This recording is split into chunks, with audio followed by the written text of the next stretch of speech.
శుక్లాంబరధరం విష్ణుం శశివర్ణం చతుర్భుజం ప్రసన్నవదనం ధ్యాయేత్ సర్వవిఘ్నోపశాంతయే అగజానన పద్మార్కం గజానన మహర్నిశం అనేకదంతం భక్తానాం ఏకదంతముపాస్మహే సర్వమంగళమాంగళ్యే శివే సర్వ అర్ధసాధకే శరణ్యే త్రయంబకే దేవీ నారాయణ నమోస్తుతే శ్రీ మహాగణాధిపతయే నమః శ్రీ మహాసరస్వత్యే నమః శ్రీ గురుభ్యో నమః హరి ఓం.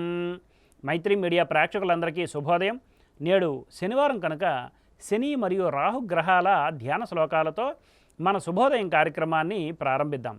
ఓం నీలాంజన సమాభాసం రవిపుత్రం యమాగ్రజం ఛాయామార్తాండ సంభూతం తం నమామి శనైశ్చరం. రాహునకు అర్ధకాయం మహావీరం చంద్రాదిత్య విమర్దనం సింహికాగర్భ సంభూతం తం రాహుం ప్రణమామ్యహం అనే ధ్యాన శ్లోకాలని నేడు అవకాశం ఉన్నంత వరకు పారాయణ చేసి సత్ఫలితాలు పొందగలరు. ఆంగ్ల తేదీ ప్రకారం తేదీ 18/5/2024 శనివారం, శ్రీ క్రోధినామ సంవత్సరం, ఉత్తరాయణం, వసంత ఋతువు, వైశాఖ మాసం, శుక్లపక్షం, పూర్ణతిథి అయిన దశమి పగలు 11:07 వరకు ఉన్నది పిమ్మట ఏకాదశి. ఉత్తర ఫల్గుని నక్షత్రం రాత్రి 12:15 వరకు ఉన్నది పిమ్మట హస్తా నక్షత్రం. నేడు వర్జ్యం ఉదయం 5:40 నుండి 7:26 వరకు ఉన్నది. దుర్ముహూర్తం సూర్యోదయం నుండి 7:08 వరకు ఉన్నది. నేటి సూర్యోదయం 5:25 కాగా సూర్యాస్తమయం సాయంత్రం 6:19.